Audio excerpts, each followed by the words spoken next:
I'm Queen Natasha of the Indonesia channel in Jakarta, and this is your TIC News Break on the hour, every hour. Here's what's happening in Indonesia.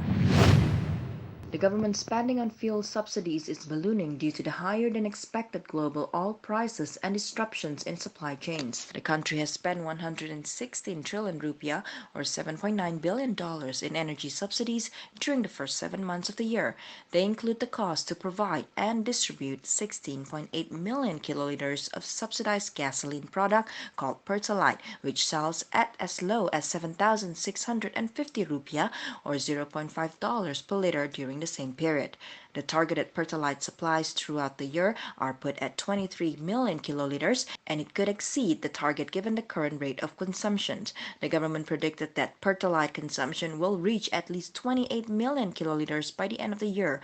Finance Minister Sri Mulyani said the budget for our overall energy subsidies to provide affordable fuel products, electricity, and liquefied petroleum gas has been initially set at 502 trillion rupiah, or $34 billion for 2022. Indonesia will cease analog television broadcast entirely by November 2nd. The statement came amid public confusion after the Supreme Court revoked a crucial article in the government regulation on broadcast, postal services, and telecommunication.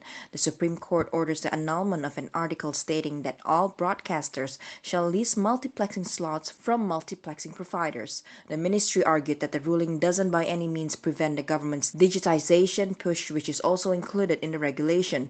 A number of media conglomerations like MNC Group and SCM Group, which together own more than 5 major networks, have urged the government to delay the migration because there are still millions of poor families who can't afford digital TV sets and still rely on their old TVs.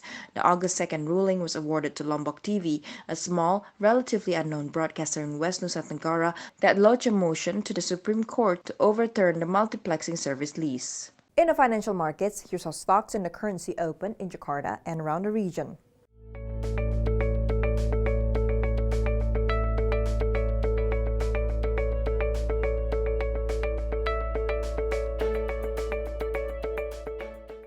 If you're heading to Indonesia or traveling within the country, here's the weather forecast for major destinations.